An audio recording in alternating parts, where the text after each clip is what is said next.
اور پھر اس نے بڑے ہو کر اپنی ذمہ داریاں سنبھالی تھیں کہ سب دیکھتے رہ گئے تھے۔ میری ساس کا کہنا تھا کہ وہ زہر جس نے اب تک سب سے سنبھال کر رکھا تھا، اس کے آس میں بڑھاپے میں اس کا سہارا بنے گا، اس زیور کے لالچ میں کوئی انہیں سنبھال لے گا، وہ آپ کی بیوی کو اپنی بہو کو یہ زیور پہنائیں گی۔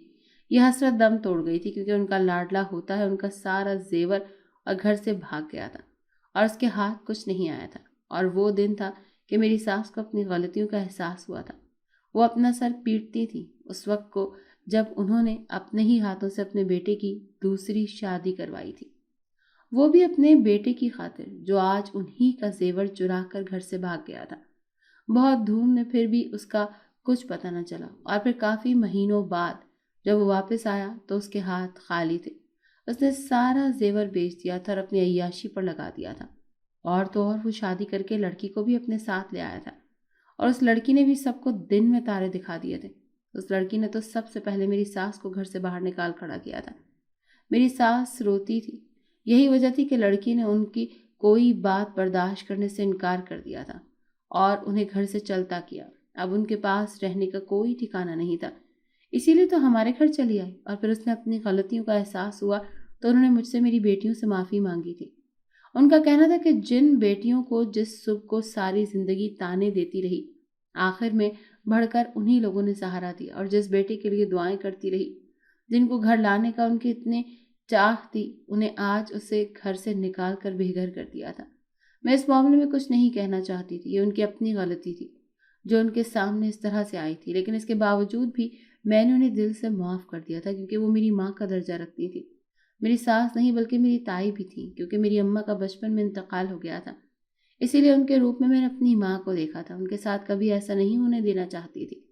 یہی وجہ تھی کہ میں نے انہیں اپنے گھر میں پناہ دی تھی اور اسے یہی کہا تھا کہ یہ گھر مجھ سے زیادہ ان کا اپنا ہے، جبکہ میرا شوہر ان کی دوسری بیوی آئے دن اپنے بیٹے اور بہو کے ساتھ ذلیل ہوتے رہتے تھے، اور اب یہ سہولتیں شاید ساری زندگی کے لیے تھی، ان کا مقدر تھی، میرے ساتھ ہمارے ساتھ رہنے کے لگی تھی اور ہم ہنسی خوشی زندگی گزارنے لگے تھے۔